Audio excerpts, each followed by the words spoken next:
여러분, 인류 역사에서 가장 오래된 저주가 무엇인지 아십니까?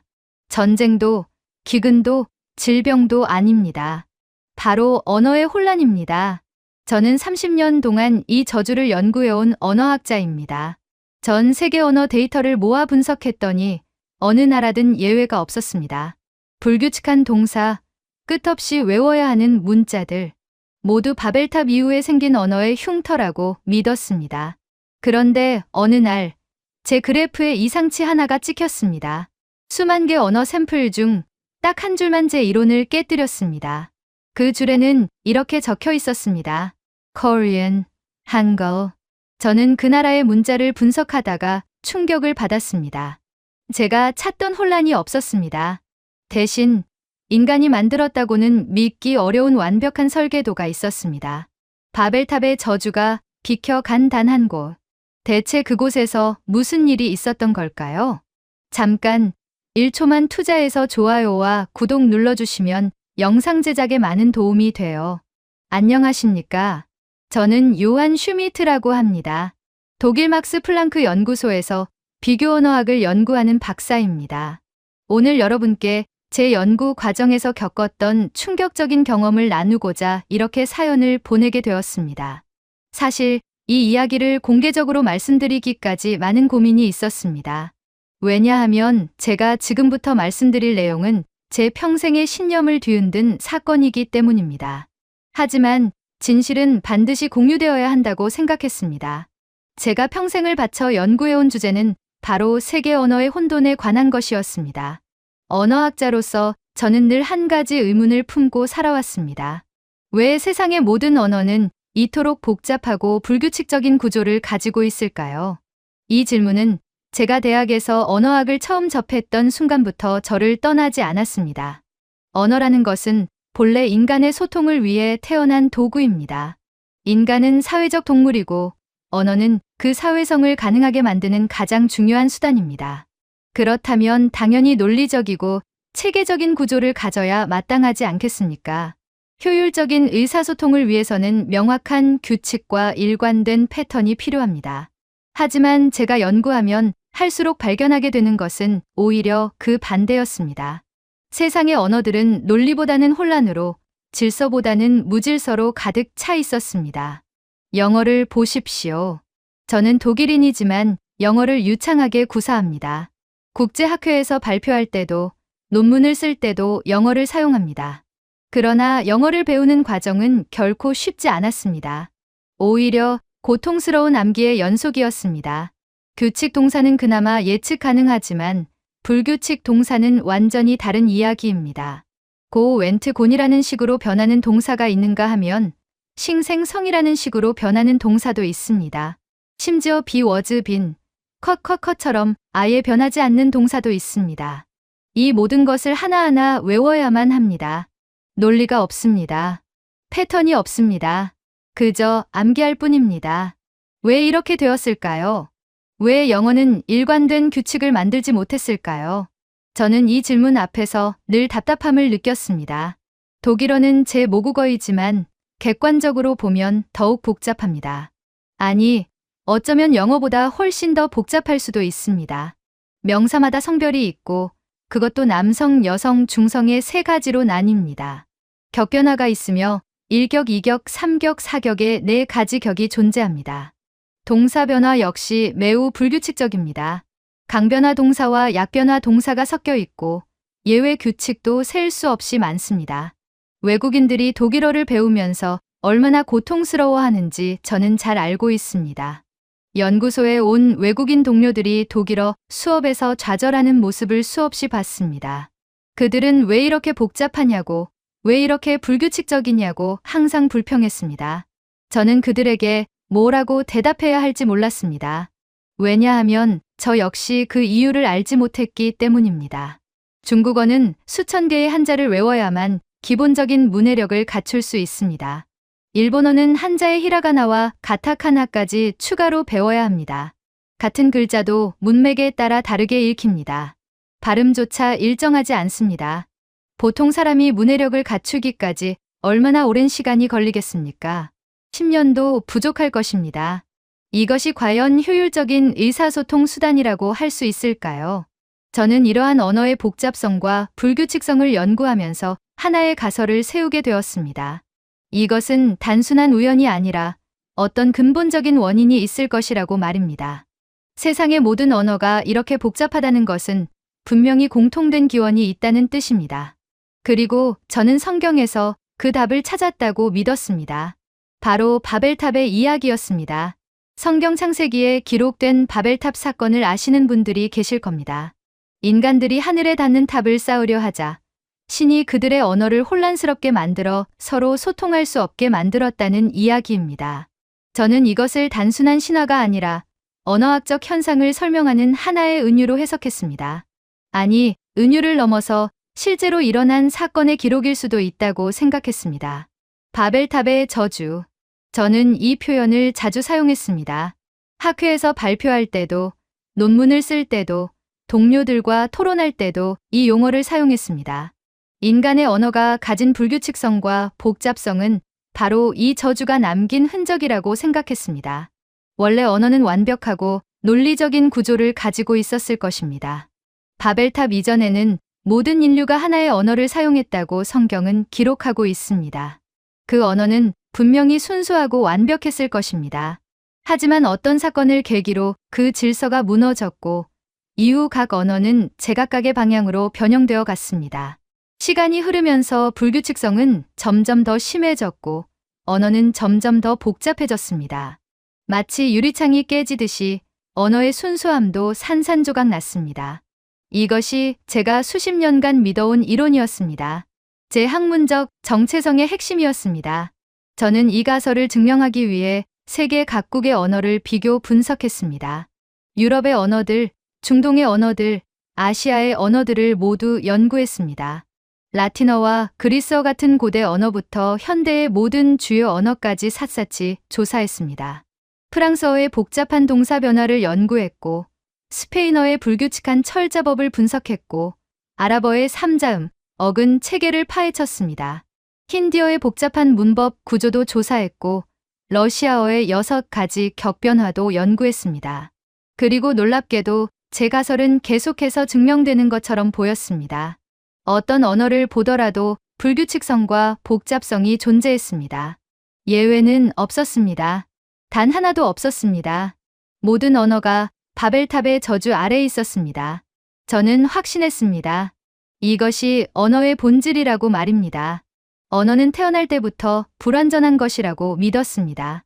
그러던 어느 날, 저는 아시아 언어 연구의 일환으로 한국어를 조사하기 시작했습니다.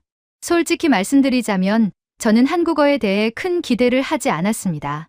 아니, 오히려 한국어야말로 제 이론을 완성시켜줄 마지막 퍼즐이 될 것이라고 생각했습니다.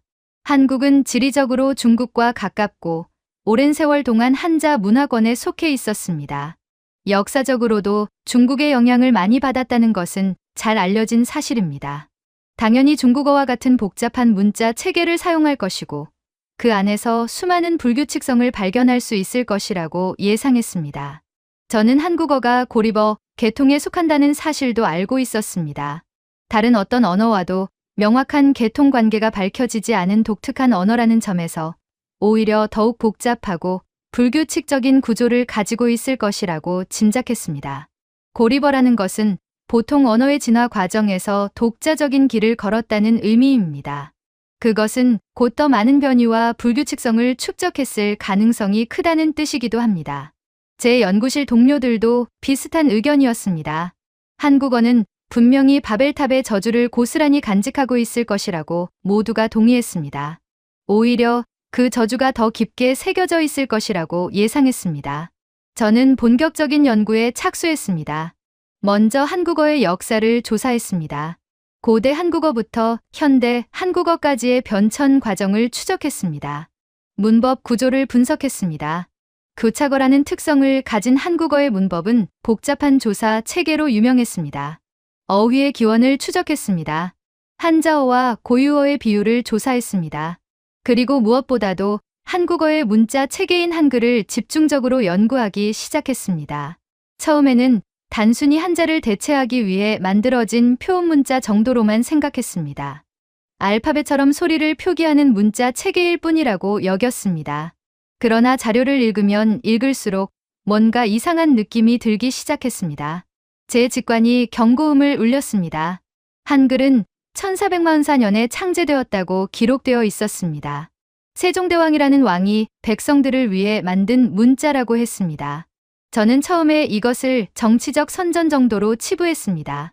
어떤 권력자가 자신의 업적을 과대 포장하는 것은 역사에서 흔한 일이니까요. 실제로 문자를 창제했다기보다는 기존 문자를 개량했거나 차용했을 것이라고 추측했습니다. 하지만 훈민정음 해례본이라는 문헌을 접하고 나서 저는 제 생각을 바꿔야 했습니다. 이 문헌에는 한글 창제의 원리가 상세하게 설명되어 있었습니다. 그리고 그 내용은 저를 당혹스럽게 만들었습니다. 제가 예상했던 것과는 완전히 달랐기 때문입니다. 문자를 만든다는 것이 얼마나 어려운 일인지 아십니까? 인류 역사에서 독자적으로 문자를 만들어낸 문명은 손에 꼽을 정도입니다. 그것도 수백 년, 수천 년에 걸쳐 서서히 발전한 것들입니다. 자연스러운 진화의 산물입니다. 그런데 한글은 단 몇 년 만에 그것도 명확한 원리를 가지고 창제되었다는 것입니다. 특정 인물이 특정 시기에 의도적으로 만들었다는 기록이 명확합니다. 이것은 언어학의 상식으로는 설명할 수 없는 현상이었습니다. 불가능한 일이었습니다. 저는 의심했습니다. 분명히 어딘가에 모순이 있을 것이라고 생각했습니다. 한글도 결국에는 다른 언어들처럼 불규칙성과 복잡성을 내포하고 있을 것이라고 확신했습니다. 제 평생의 연구가 틀릴 리 없다고 믿었습니다. 30년 넘게 쌓아온 학문적 신념이 한순간에 무너질 리 없다고 생각했습니다. 바벨탑의 저주는 모든 언어에 적용됩니다. 예외는 없습니다. 한국어라고 예외일 수는 없습니다. 저는 그 증거를 찾기 위해 더욱 깊이 파고들었습니다. 한글의 구조를 하나하나 해부하기 시작했습니다. 모든 자음과 모음을 분석했습니다.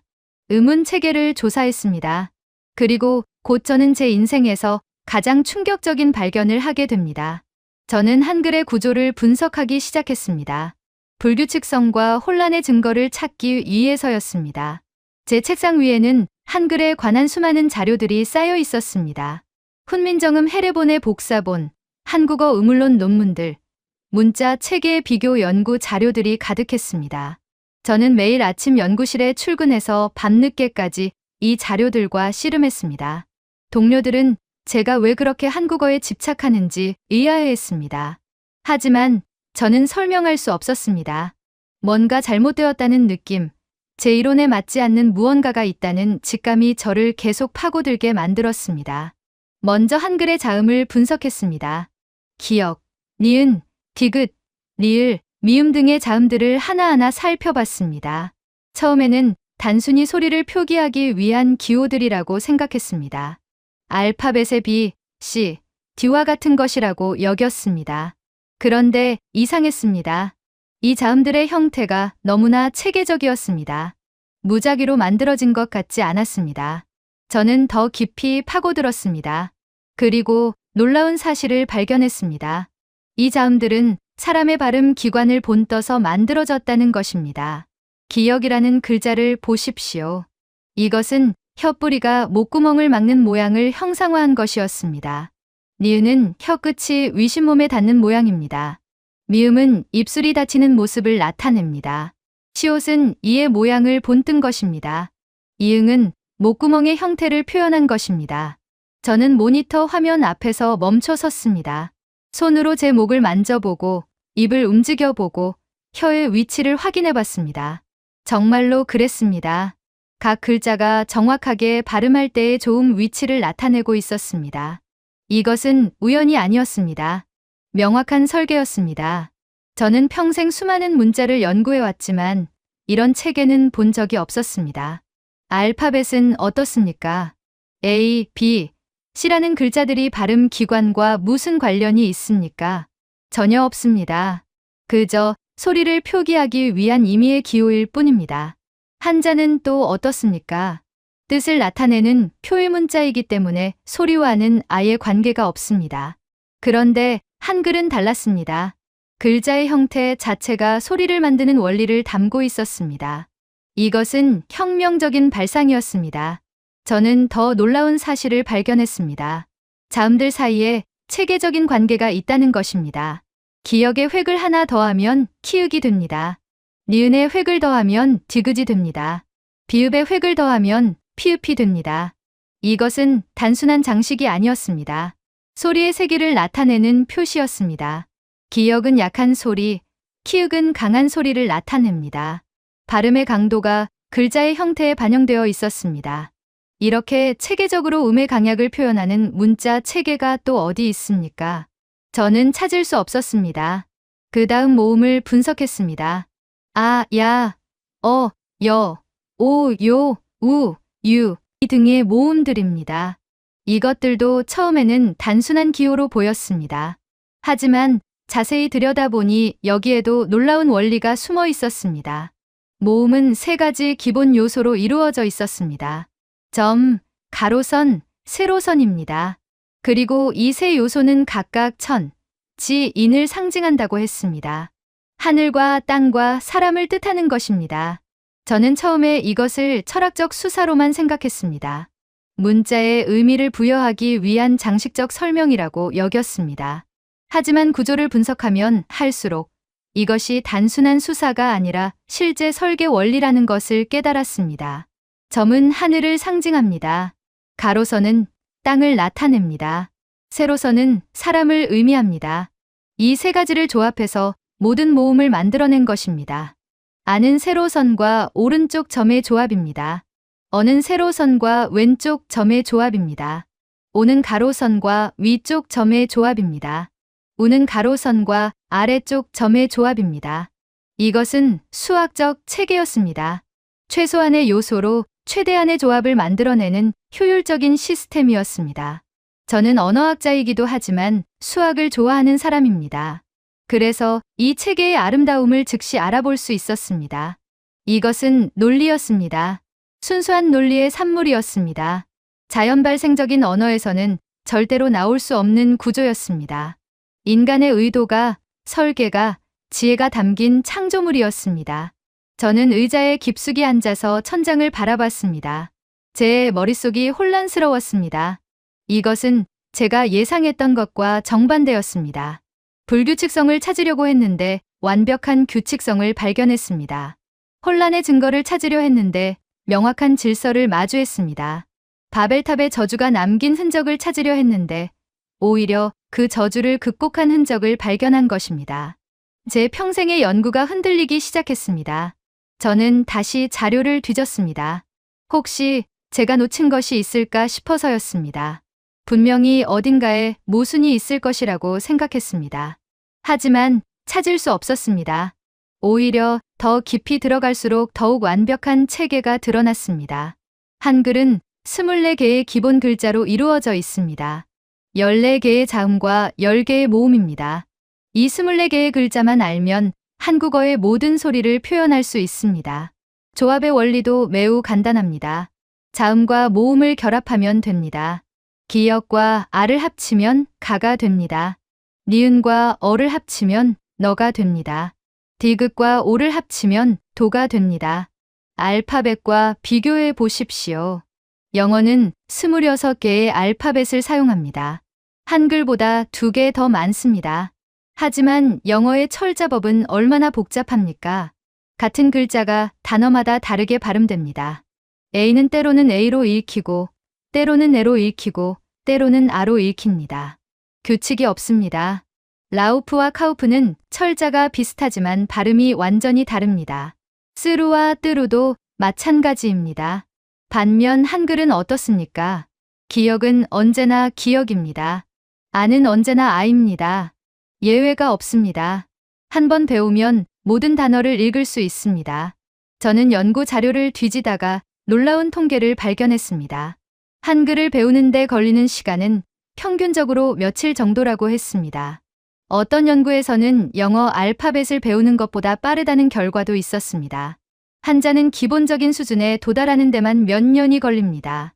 하지만 한글은 단 며칠이면 됩니다. 이것은 설계의 승리였습니다. 효율성의 극치였습니다. 저는 한글 창제 당시의 상황을 더 자세히 조사했습니다. 1444년 이전에 한국은 한자를 사용했습니다. 중국에서 들어온 문자 체계였습니다. 하지만 한자는 배우기가 너무 어려웠습니다. 일반 백성들은 평생 글을 읽고 쓸 수 없었습니다. 문맹률이 매우 높았습니다. 이것은 한국만의 문제가 아니었습니다. 한자를 사용하는 모든 나라가 같은 문제를 겪었습니다. 그런데 한국은 이 문제를 해결하기로 결심했습니다. 세종대왕이라는 왕이 새로운 문자를 만들기로 했습니다.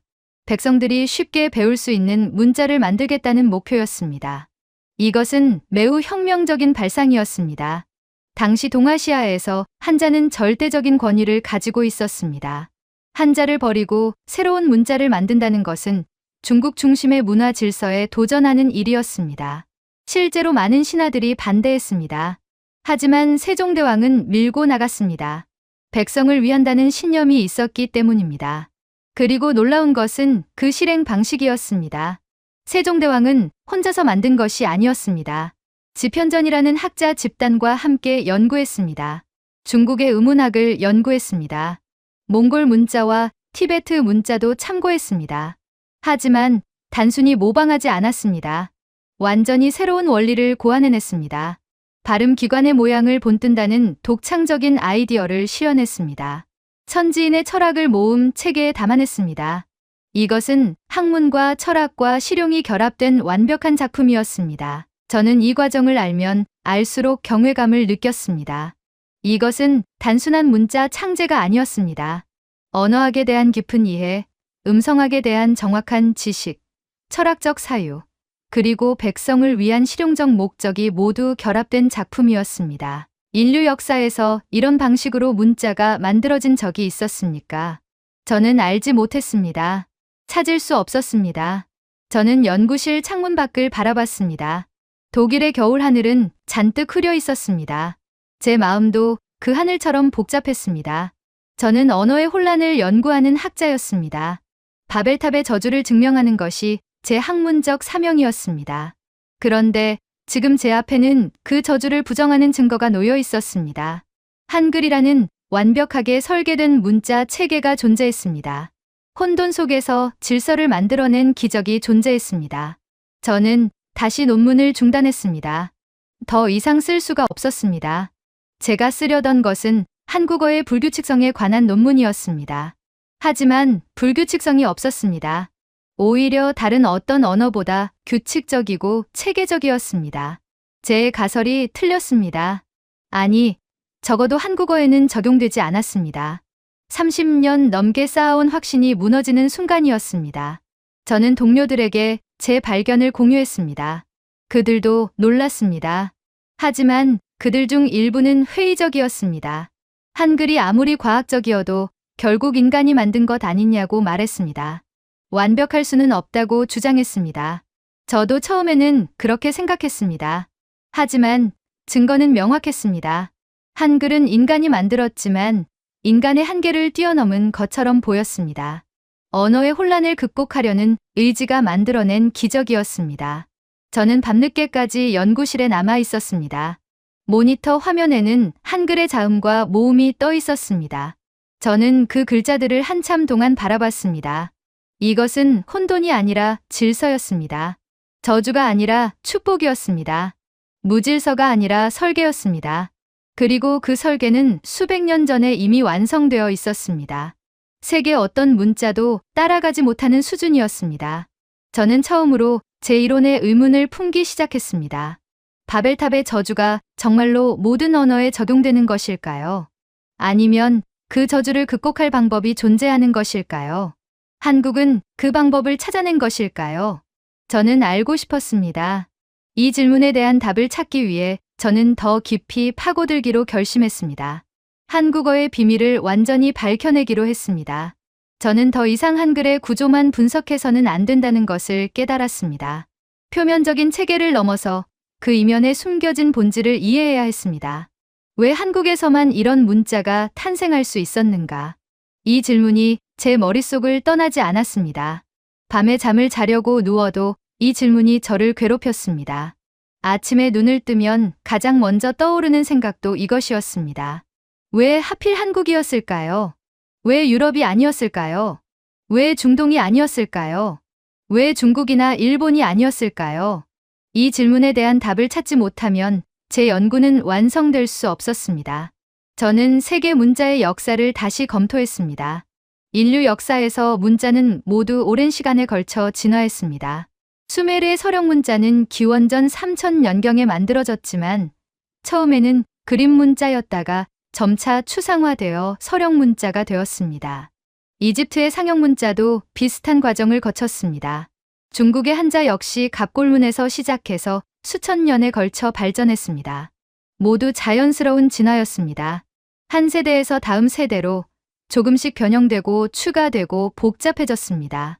이것이 문자의 보편적인 탄생 방식이었습니다. 하지만 한글은 달랐습니다. 1444년에 창제되었고 1446년에 반포되었습니다. 단 2년입니다. 준비 기간을 포함해도 10년을 넘지 않았을 것입니다. 수천 년이 아니라 10년 이내에 완성된 문자입니다. 그것도 자연스러운 진화가 아니라 의도적인 설계로 만들어진 것입니다. 이것은 역사적으로 전례가 없는 일이었습니다. 언어학의 상식을 뒤엎는 사건이었습니다. 저는 훈민정음 해례본을 다시 펼쳤습니다. 이 문헌은 한글 창제의 원리를 설명한 책입니다. 세종대왕이 직접 서문을 쓰고 학자들이 상세한 해설을 덧붙였습니다. 저는 그 서문을 천천히 읽었습니다. 한문으로 쓰여 있었지만 번역본이 있었습니다. 나란말이 중국과 달라 한자와 서로 통하지 아니하므로 어리석은 백성이 말하고자 하는 바가 있어도 끝내 그 뜻을 펴지 못하는 사람이 많다. 내가 이를 불쌍히 여겨 새로 28 글자를 만드니 사람들로 하여금 쉽게 익혀 날마다 쓰는데 편하게 하고자 할 따름이다.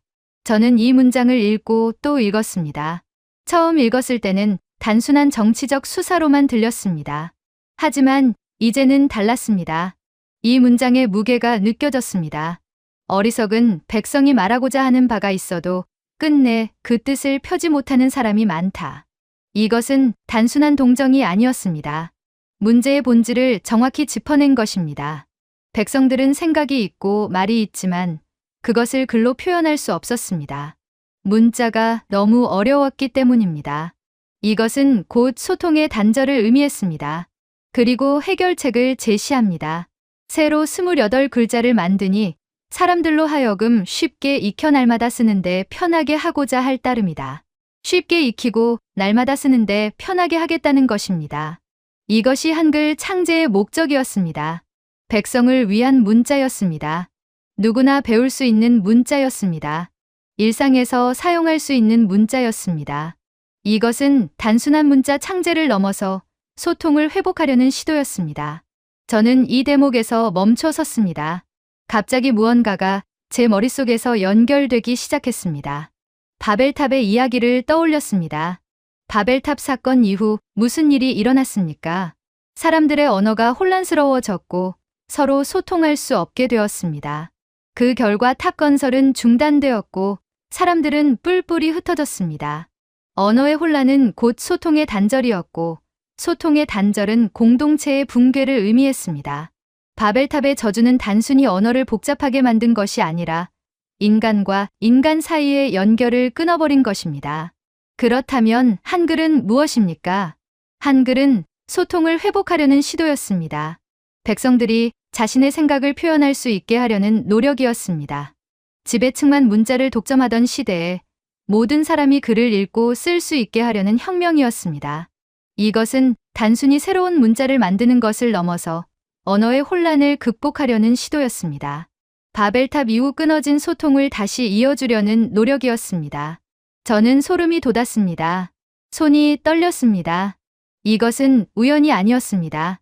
한글의 창제 동기 자체가 바벨탑의 저주를 극복하려는 의지였던 것입니다. 세종대왕이 바벨탑 이야기를 알고 있었는지는 확실하지 않습니다. 하지만 그는 언어의 혼란이 가져오는 문제를 정확히 인식하고 있었습니다.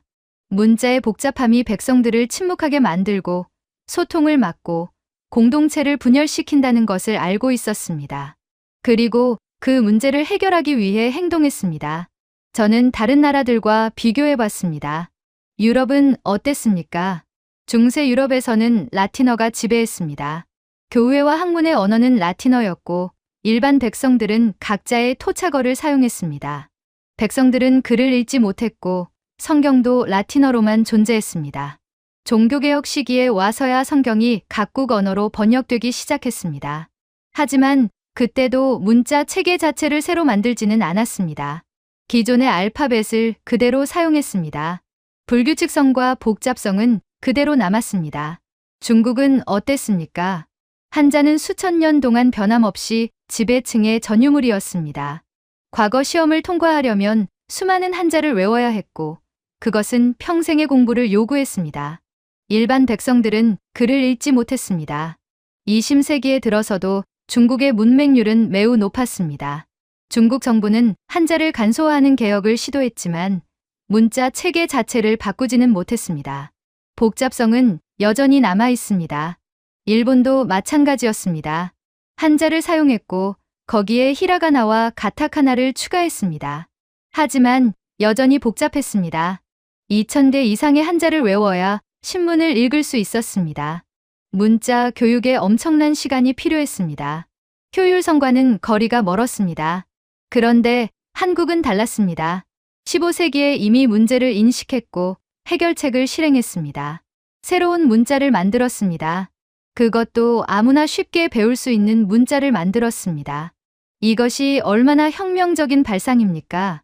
당시로서는 상상조차 하기 어려운 일이었습니다. 다른 모든 나라가 기존 문자의 복잡성을 당연하게 받아들이고 있을 때 한국만이 그 문제를 해결하려 했습니다. 저는 더 깊이 생각했습니다. 왜 이것이 가능했을까요? 왜 한국에서만 이런 일이 일어났을까요? 저는 한국의 역사적 상황을 조사했습니다. 15세기 조선은 독특한 위치에 있었습니다. 중국 문화권에 속해 있었지만 동시에 독자적인 정체성을 유지하고 있었습니다. 중국의 영향을 받았지만 맹목적으로 따르지 않았습니다. 비판적으로 수용하고 창조적으로 변형했습니다. 이런 독립적인 사고방식이 한글 창제를 가능하게 만들었습니다. 세종대왕이라는 인물도 중요했습니다. 그는 단순한 군주가 아니었습니다. 학자였고 과학자였고 발명가였습니다. 해시계를 만들었고 물시계를 만들었고 치구기를 발명했습니다. 음악을 연구했고 농업을 개선했습니다. 그리고 무엇보다도 백성을 사랑했습니다. 이것은 단순한 수사가 아니었습니다.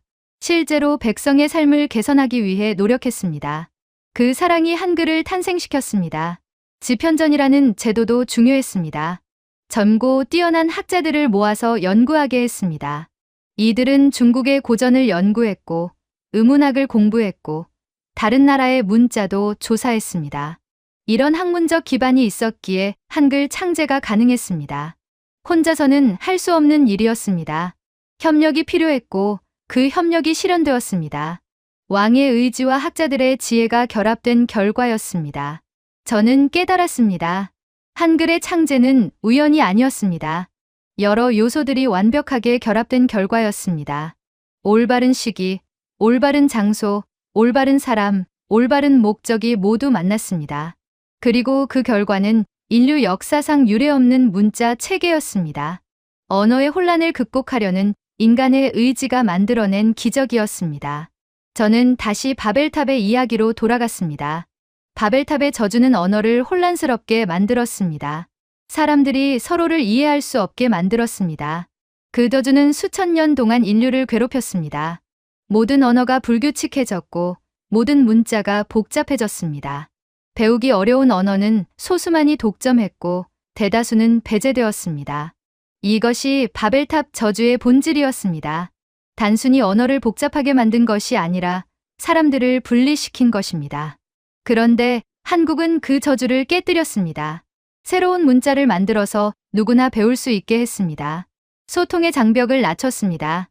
백성들이 자신의 생각을 표현할 수 있게 했습니다. 이것은 저주의 해제였습니다. 언어의 혼란을 극복하는 방법을 보여준 것입니다. 바벨탑 이후 끊어진 소통의 끈을 다시 이어준 것입니다. 저는 이제 이해했습니다. 한국이 바벨탑의 저주를 비켜간 것이 아니라 오히려 그 저주에 정면으로 맞섰습니다. 도망치지 않고 해결책을 찾았습니다. 문제를 인식했고, 원인을 분석했고, 해결책을 설계했고, 실행에 옮겼습니다. 이것이 한국의 위대함이었습니다. 운명에 순응하지 않고 운명을 바꾼 나라였습니다. 저는 모니터 앞에 앉아서 한참 동안 아무 말도 하지 못했습니다. 눈물이 날 것 같았습니다. 감동이었습니다. 경외였습니다. 제가 평생 연구해온 언어의 혼란, 바벨탑의 저주, 그 모든 것을 극복한 사례를 발견한 것입니다.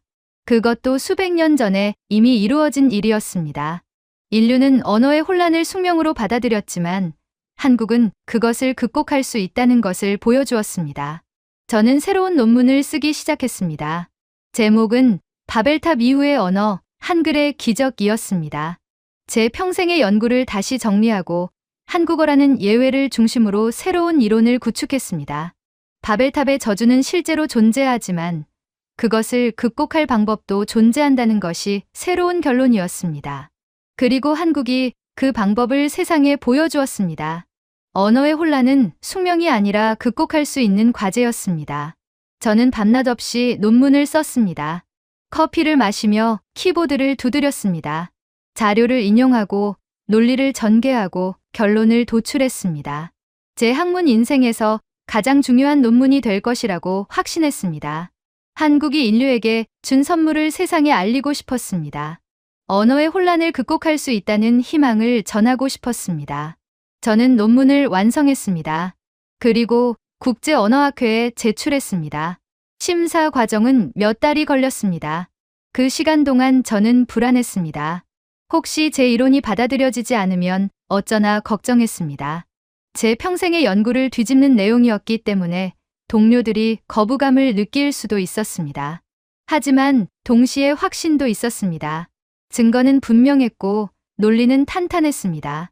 한글이라는 살아있는 증거가 존재했습니다. 드디어 심사 결과가 나왔습니다. 논문이 게재 승인되었습니다. 심사위원들의 평가는 놀라웠습니다. 언어학의 새로운 지평을 연 연구라는 평가도 있었고 바벨탑 이론에 대한 혁신적 해석이라는 코멘트도 있었습니다. 물론 비판적인 의견도 있었습니다. 하지만 대체로 긍정적이었습니다. 저는 안도했습니다. 제 발견이 학계에 받아들여진 것입니다. 논문이 발표되자 반응이 뜨거웠습니다. 여러 나라의 언어학자들이 연락을 해왔습니다. 한국의 학자들도 관심을 보였습니다. 어떤 분은 감사 메일을 보내왔습니다. 한국인으로서 자랑스럽다는 내용이었습니다. 저는 그 메일을 읽으며 뿌듯함을 느꼈습니다. 제가 한국의 가치를 세계에 알리는 데 기여했다는 생각이 들었습니다. 외국인인 제가 한국의 위대함을 발견하고 증명했다는 사실이 의미 있게 느껴졌습니다. 학회에서 발표할 기회도 생겼습니다. 저는 유럽 언어학회에서 제 연구를 발표했습니다. 청중들은 집중해서 들었습니다. 발표가 끝나자 질문이 쏟아졌습니다. 한글이 정말로 그렇게 완벽합니까? 라는 질문도 있었고, 다른 언어도 한글처럼 만들 수 있습니까? 라는 질문도 있었습니다. 저는 하나하나 답변했습니다. 한글의 완벽함은 실제로 존재하며 다른 언어도 그런 원리를 적용할 수 있다고 설명했습니다. 중요한 것은 의지라고 말했습니다. 언어의 혼란을 극복하려는 의지가 있다면 가능하다고 강조했습니다. 발표 후 한 노교수가 저에게 다가왔습니다. 그분은 평생 고대 언어를 연구한 분이었습니다. 그분은 제 손을 잡으며 말씀하셨습니다. 선생이 발견한 것은 단순히 한글에 관한 것이 아니요. 인간의 가능성에 관한 것이요. 우리는 언어의 혼란을 숙명으로 받아들였지만 한국은 그것을 극복할 수 있다는 것을 보여주었소. 저는 그 말씀에 깊이 공감했습니다. 정확히 제가 깨달은 바였습니다. 한글은 단순히 문자가 아니라 인간의 창조력과 의지의 증거였습니다. 저는 한국을 방문하기로 결심했습니다. 직접 가서 한글을 더 깊이 연구하고 싶었습니다. 한국의 학자들과 만나서 의견을 나누고 싶었습니다. 무엇보다도 한글이 사용되는 현장을 보고 싶었습니다. 서류상의 연구를 넘어서 실제 삶 속에서 작동하는 한글을 경험하고 싶었습니다.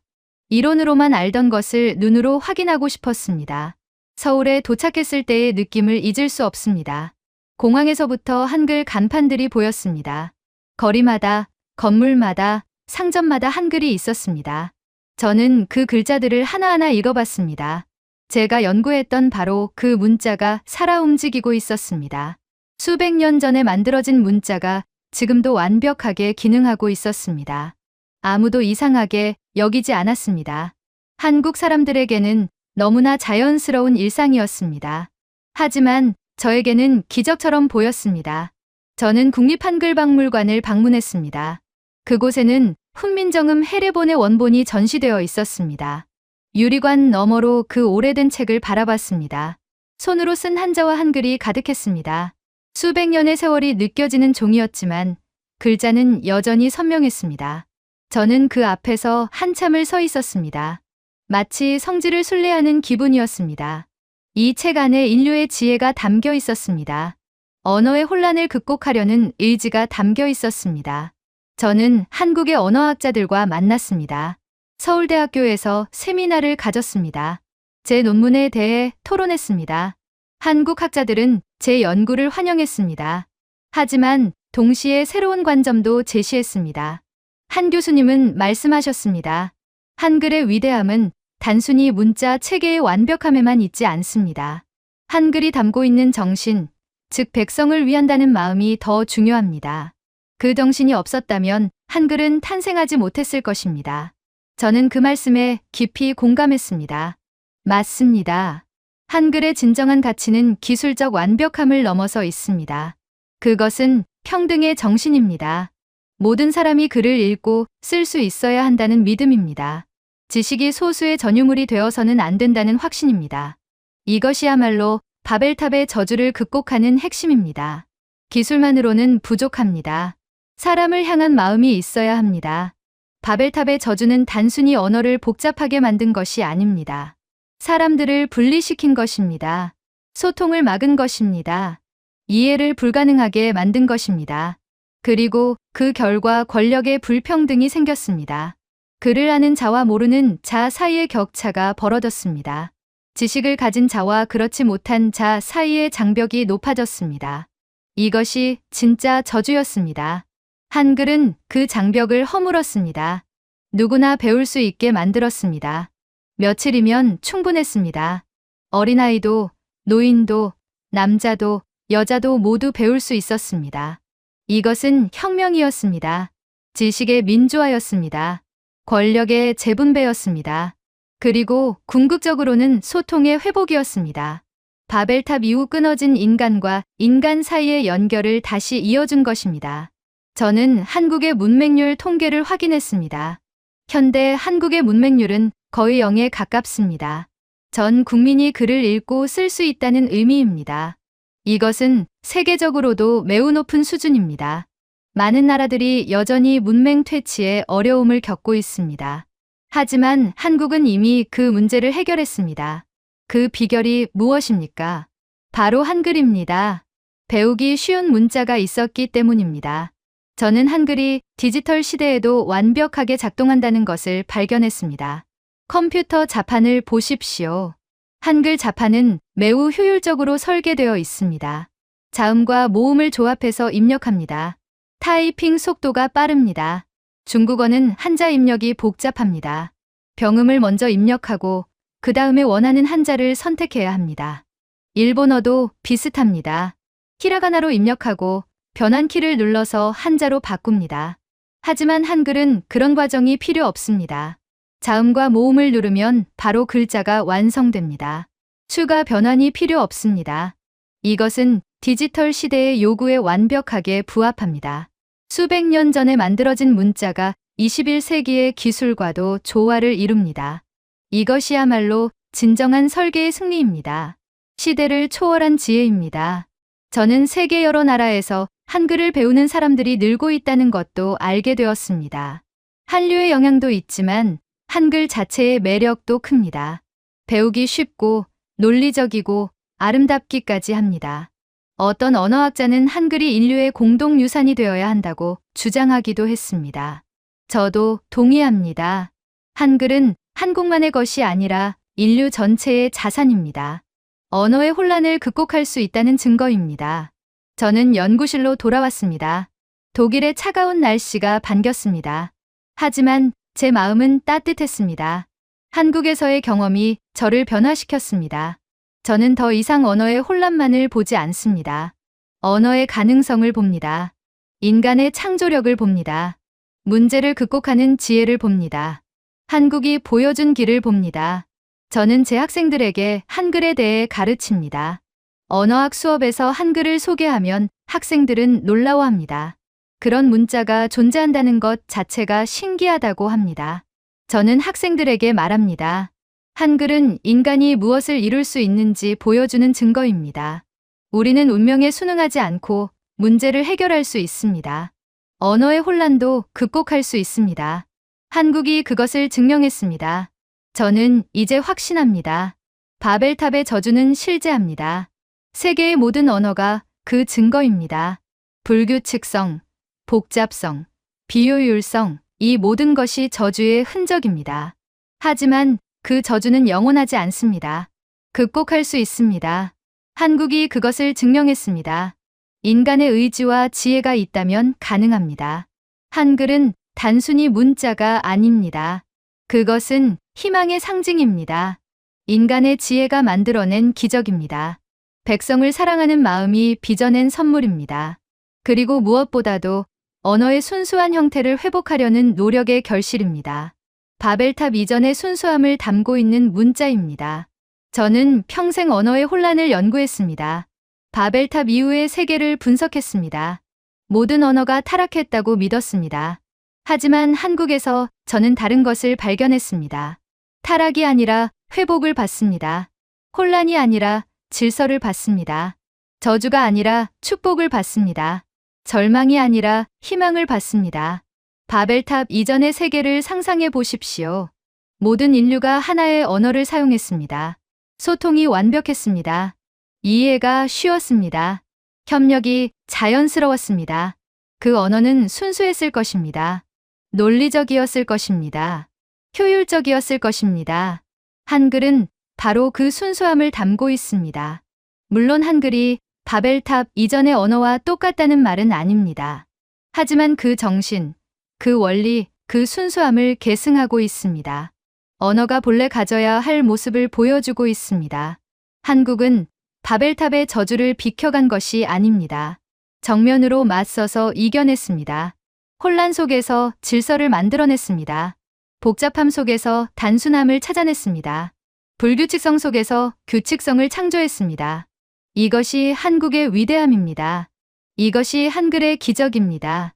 이것이 인류에게 전하는 메시지입니다. 저는 이 사연을 여러분과 나누고 싶었습니다. 세계는 한국이 이룬 것을 알아야 합니다.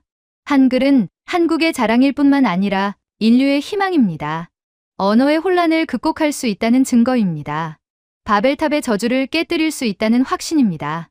인간의 가능성에 대한 증명입니다. 저는 독일 사람입니다. 한국과는 지리적으로도 문화적으로도 멀리 떨어져 있습니다. 하지만 한글을 연구하면서 저는 한국에 대한 깊은 존경심을 갖게 되었습니다. 한국은 세계에 귀중한 선물을 주었습니다. 그 선물은 바로 언어의 순수한 씨앗입니다. 혼돈을 이겨낸 문자입니다. 저주를 극복한 지혜입니다. 희망을 담은 창조물입니다. 세계가 언어의 혼란 속에서 길을 잃었을 때 한국은 새로운 길을 보여주었습니다. 그 길은 바로 의도적인 설계, 논리적인 체계, 그리고 무엇보다도 백성을 위한 사랑이었습니다. 이것이 제가 평생의 연구 끝에 도달한 결론입니다. 이것이 제가 세상에 전하고 싶은 메시지입니다. 한글은 혼돈을 설계로 이겨낸 문자입니다. 바벨탑의 저주는 모든 언어를 뒤흔들었지만 한국은 그 혼란을 넘어섰습니다. 그리고 그 증거가 지금도 살아 숨 쉬고 있습니다. 여러분이 지금 읽고 있는 바로 이 글자, 한글이 그 증거입니다. 언어의 순수한 씨앗을 지킨 문자입니다. 감사합니다. 오늘 사연은 여기까지입니다. 오늘 사연이 마음에 드셨다면 좋아요, 구독 꾹 눌러주세요. 다음에 더 감동적인 사연으로 여러분을 찾아뵙겠습니다. 시청해주셔서 감사합니다.